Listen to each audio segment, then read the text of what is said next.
کہ ہم نے جو اہداف پورے کرنے ہیں اس کی ترتیب کیا ہے, کون سا کام کب کرنا ہے, نپٹا کیا ہے, رہ کیا گیا ہے. ہمارے پاس ٹائم مینجمنٹ میں یہ چیزیں سمجھنے والی ہونی چاہیے. ایک گھڑی ہمارے ہاتھ کو لگی, ایک میٹر ہماری گاڑی کو لگا, ایک روڈ پر سلائیڈ چل رہی ہے یا مائل سٹون ہے کہ بھئی آپ کی منزل اتنے کلومیٹر دور رہ گئی ہے. ایک اچھا ڈرائیور گھڑی کو دیکھتا ہے, مائل سٹون کو دیکھتا ہے, میٹر کو دیکھتا ہے اور پھر پلان کر رہا ہوتا ہے مجھے اور کتنا تیز چلنا چاہیے, راستے میں کھانے کے لیے رکوں یا نہ رکوں, میں کتنی تیزی سے وہاں پہنچوں, وقت کم ہے, منزل کتنی دور ہے, مسئلے کیا ہیں. یہ گھڑی, گاڑی کا میٹر, مائل سٹون, یہ ساری چیزیں بار بار دیکھ کے بندہ اپنی منزل کو مینج کر سکتا ہے. لیکن ماشاءاللہ نہ سڑک تے کوئی بورڈ لگا ہے, نہ کول گھڑی ہے تے نہ گڈی دا میٹر ہے, ادھروں رات پئی ہے. پھر تارے ویکھ ویکھ کے تے نہیں سمجھ آنی کہ مسئلے دا حل کی ہے. بہت زیادہ ضروری ہے. اللہ کہتے ہیں یسألونک عن الاحلہ, لوگ پوچھتے ہیں چاند کا کیا مقصد ہے, یہ چاند کی کیا ضرورت ہے, یہ چاند کا کیا مقصد ہے. اللہ کہتے ہیں اے نبی ان کو بتاؤ یہ کیلنڈر ہے, کیلنڈر, یہ شیڈیول ہے, یہ اسکیجول طے کرنے کے لیے ہے. تمہیں بتائے گا رمضان کب آتا ہے, حج کب آتا ہے, تمہیں حرمت کے مہینے بتائے گا. کیلنڈر ہے کیلنڈر. تمہاری نمازیں, تمہارے روزے, تمہاری زکوٰۃ, تمہارا حج کیلنڈر کے ساتھ ہے, شیڈول کے ساتھ ہے, ترتیب کے ساتھ ہے, اوقات کے ساتھ ہے. اسلام میں ہر چیز کو مینج کیا گیا, ڈسپلن دیا گیا ہے. لہذا ہمیں بھی چاہیے ہم بھی کوئی ڈائری لکھا کریں, ہم بھی کوئی شیڈیول بنائیں. ضروری نہیں ہے کہ بچہ میٹرک میں پڑھے تو زبردستی اساتذہ کہیں ٹائم ٹیبل بناؤ اور اس کے مطابق چلو. ہمارے 70 سال گزر جاتے ہیں زندگی کے, ہم نے کبھی نہ ٹائم دیکھا نہ ٹیبل دیکھا. ٹیبل پر کھانے دیکھتے ہیں, ٹائم پر مسئلہ اور ہو جاتا ہے. ہماری ترتیب بدل گئی. 70 سال بعد ہمیں سمجھ آتی ہے فلانا کام کدی اس ٹائم کر لینا نا پھر کمال ہو جانا سی, ٹائم ہی نہیں تھا. ایسے ہی چلتا ہے. تو میرے بھائیوں اپنے رمضان کا ٹائم ٹیبل بناؤ کہ اس رمضان میں نے کرنا کیا ہے اور کس وقت کرنا ہے اور کتنا کرنا ہے. پھر اس کو چیک کرو, ہو کیا گیا ہے, رہ کیا گیا, مکمل کیوں نہیں ہو رہا, پیچھے وقت کیسے رہ گیا ہے. آپ دیکھتے نہیں جن حفاظ کرام نے تراویح کی نماز قرآنی ہوتی ہے وہ اندازہ رکھتے ہیں پارا ڈیلی پڑھنا ہے, آدھا پڑھنا ہے, تاخراتوں میں زیادہ پڑھنا ہے. وہ مینج کرے گا تو مکمل ہوگا, ورنہ وہ اپنی منزل تک پہنچ نہیں سکتا. یہ ترتیب بنائیں. آپ کے پاس بہت زیادہ وقت ہوتا ہے, جو سوشل میڈیا کی نظر ہوتا ہے, جو فضول چیٹنگ کی نظر ہوتا ہے, جو یوٹیوب فیس بک کی نظر ہوتا ہے. میں کہتا ہوں چلو 11 مہینے جیسے گزر گئے, آؤ اس ایک مہینے کو سیٹل کر لیں. اور وہ جو گھنٹوں ہمارے فضولیات میں ضائع ہوتے ہیں, آؤ وہی گھنٹے مینج کر کے ہم طے کریں کہ اگر آپ عام ٹائم ڈیوریشن دیکھیں نا کہ ایک بندہ اپنے ٹیلی فون کے ساتھ فضولیات میں 24 گھنٹوں میں کتنا وقت دیتا ہے. انٹرنیشنل سروے کے مطابق وہ 4 سے 5 گھنٹے ہیں 24 گھنٹے میں. جاگنے والے بندے کی بات ہے, سونے کی بات نہیں ہو رہی. آپ طے تو کریں, سوچے تو صحیح. اگر آپ یہ 4 گھنٹے اس مہینے قرآن مجید کی تلاوت اور ترجمے کو دے دو, کچھ حدیثوں کو یاد کرو, اللہ کے نبی کی سیرت کی کتاب کو پڑھو, یہ 3-4 گھنٹے اللہ کے لیے اپنے اوپر جبر کر کے آپ ذرا دے دو نا.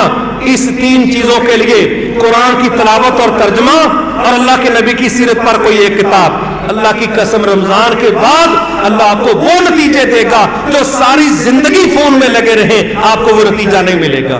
ہم مس یوز کرتے ہیں وقت کا, اور یہ قیامت کو باقاعدہ اس پر انویسٹیگیشن ہے. وَأَنْ عُمْرِهِ فِي مَا أَفْنَىٰ, جناب عمر کی رپورٹ تو کہاں گزاری ہے. وَأَنْ شِبَابِهِ فِي مَا أَبْلَىٰ, جوانی کی الگ رپورٹ تو کہاں گزاری ہے. ہمیں ایک ساعت کے متعلق پوچھا جائے گا. تو آئے جو وقت مس یوز ہو رہا ہے اس کو صحیح استعمال کرنے پر لگا دے. سمجھ لے وہ پیسے جو کل ہم حلال کے کما کے جوئے میں خرچ کرتے تھے, آج انہی حلال کی کمائی کو اللہ کی راہ میں صحیح پرپس کے لیے استعمال کریں. انشاءاللہ پیسے وہی ہیں, حلال کی کمائی ہے, آپ نتیجے لے لیں گے. تو یہ میری درخواست ہے کہ اپنا ٹائم ٹیبل بنائیں, اس میں اہداف طے کریں, چیک کریں ہو کیا گیا, رہ کیا گیا. یہ چیز بھی فائدہ دے گی. اگلی چیز عبادات. نبی صلی اللہ علیہ وسلم نے رمضان المبارک میں زیادہ سے زیادہ عبادات کو مقدار بھی زیادہ, کوالٹی بھی زیادہ, بجٹ فگر بھی زیادہ, اس کا بڑا لحاظ رکھا. مثلا اللہ نے ہمارے لیے ایک آسانی یہ کر دی کہ یہ راتوں کا قیام اس کے ساتھ جنت جوڑ دی. من قام رمضان ایمانا و احتسابا غفر له ما تقدم من ذنبه. ایک مہینہ جس بندے نے ایمان کی حالت میں ثواب سمجھ کے رب کی رضا کے لیے یہ راتوں کا قیام کر دیا, اللہ اس کے ماضی کے گناہوں کو معاف فرما دے گا. جہنم سے آزادی, جنتوں میں دخول, یہ ایک چیز ہے, اس کا لحاظ ہمیں رکھنا چاہیے. الحمدللہ لوگ رکھتے ہیں, انشاءاللہ نیکسٹ بھی اس پر توجہ کرنی چاہیے. اپنی فرض نمازوں پر روٹین سے زیادہ توجہ. ایک ہی حل ہے, ایک ہی حل ہے. گھڑیاں ہمارے پاس ہیں جس کا ہمیں انتظار ہوتا ہے, اس وقت ہماری کیفیت کیا ہوتی ہے, اور اگر کوئی ہمارا انتظار کرے تو اس کی کیفیت کیا ہوتی ہے. میں یہ نصیحت کرنا چاہتا ہوں, اللہ ہم سب کو اس کی توفیق عطا فرمائے کہ ہم اذان کی بجائے ہمارے دماغوں میں نمازوں کا ٹائم, اذانوں کا ٹائم ہونا چاہیے, اور یہ طے کر لیں, اللہ اس میں ہماری مدد فرمائے کہ جب سپیکر سے کم از کم اللہ اکبر کی آواز ہمارے کانوں میں پڑے گی, اس کے بعد نہ دکان چلے گی, نہ دنیا کو کوئی کام ہوگا, کوئی کام نہیں ہوگا. جب یہ صدا سنائی دے گی کہ اللہ سے بڑا کوئی نہیں, اس کے حکم سے بڑا کسی کا حکم نہیں, اس کے سامنے حاضری سے بڑی کوئی حاضری نہیں, اس سے ملاقات سے ہم کوئی ملاقات نہیں, جب یہ سوچ ہماری بن جائے گی, آپ دیکھیں گے آپ کی نمازیں آپ کو مزہ دیں گی, آپ کی تلاوت آپ کو مزہ دے گی. آپ کے پاس وقت ہوگا, 5, 10, 15 منٹ پہلے جائیں, تسلی کے ساتھ وضو کریں, تسلی کے ساتھ 2-4 رکعتیں پڑھیں, بیٹھ کے اپنے موبائلوں سے قرآن نکالیں, نشانیاں وہاں لگی ہوتی ہیں بک مار کے نام پر, وہ نکالیں, وہ پڑھیں, کتابیں اس میں موجود ہیں, وہ پڑھ لیں, آپ کے پاس وقت موجود ہے. سب سے کمال کی بات یہ ہے, ہمارا رب ہمارا انتظار کیوں کرے؟ ہم پہلے جا کے نماز سے ہم اپنے رب سے ملاقات کا انتظار کریں. ہم فقیر ہیں, وہ غنی ہے, ہم ضرورت مند ہیں, وہ دینے والا ہے. انشاءاللہ یہ بھی ہم طے کریں کہ ہمارے اللہ اکبر کی صدا, پھر اس کے بعد کوئی کام ہمارے نزدیک ہم نہیں ہوگا. یہ چیز کو مینج کرو گے, اللہ بڑے مسئلے سیٹ کر دے گا, بڑے کام اللہ تعالیٰ مینج کروائے گا. اسی طرح اللہ تعالیٰ ہمیں توفیق دے انشاءاللہ راتوں کا قیام کے ساتھ آخری جو 5 راتیں ہیں, یہاں 27ویں کا ٹرینڈ بنا کے اس کے اخباروں میں پرنٹ نکال کے ہم سمجھتے ہیں 1 رات ہے. اللہ کے نبی نے وہ 5 راتیں طاق قرار دی ہیں, پتہ نہیں ان میں سے کون سی کس سال ہوتی ہے. اس لیے کمال یہ ہونا چاہیے کہ پورا رمضان اسپیشلی اور جو آخری عشرہ ہے اس پر تو اتنی توجہ دینی چاہیے کہ جس کی حد کوئی نہیں ہے, اس کو اسپیشلی اپنی عبادت اور توبہ استغفار کے ساتھ جوڑنا چاہیے. اعتکاف اللہ کے نبی کی سنت ہے, مرد ہیں, خواتین ہیں, ان کے لیے شاندار مواقع ہیں کہ وہ اللہ کے گھروں میں عبادت کے لیے بیٹھیں اور دنیا سے کچھ دنوں کے لیے ڈسکنیکٹ ہو جائیں, تاکہ اپنی تربیت, اپنی اصلاح, اپنا علاج, اپنی بیٹری چارج کرنا, اپنے نور کو, ایمان کو بڑھانا, یہ ہماری وہ پرسنل ضرورت ہے جو کسی نے کوئی طرز نہیں کھانا, ہم نے خود ہی کرنا ہے. لیکن شرم آتی ہے اس وقت کہ جب لیلۃ القدر ہوتی ہے, فرشتے زمینوں پر اترے ہوتے ہیں کہ ہم دیکھیں ان لوگوں کو جو رب کے سامنے کھڑے ہو کے معافیاں مانگ رہے ہیں, اور ہمارے بہت سے بھائی چاند رات کے نام سے کسی اور لیلہ سے گپ شپ میں ہوتے ہیں اور یہ سمجھا رہے ہوتے ہیں اے جڑی میری آخری رات لگی ہے نا, سمجھو 6 مہینے دی میں کمائی کر لی, تو ذلیل ہو گیا روپیے کما کے. رب جنتیں لے کے آیا ہوا ہے, اس کے فرشتے جہنم سے آزادی کے پروانے لے کے آئے ہوئے ہیں, اور تم نامحرم عورتوں کے ہاتھوں پر مہندیاں لگا کے, چند ٹکے کما کے, بے حیائی کا اڈا چلا کے یہ سمجھتے ہو کہ میں نے بہت کمال کی رات کیش کی ہے. تم اتنی بڑی نعمت سے محروم ہوئے ہو, تم سوچ نہیں سکتے. کہاں وہ جنتوں کی پاکیزہ بیویاں اور حوریں اور دنیا کے مقابلے کے اندر وہ ابدی نعمتیں, اور کہاں یہ چند ٹکے. اللہ نہ کرے تجھے تو یہ بھی نصیب نہیں ہوا کہ میں اللہ کی عبادت کو ترجیح دیتا, میں دن کے وقت تو کمائی کرنی تھی کر لیتا,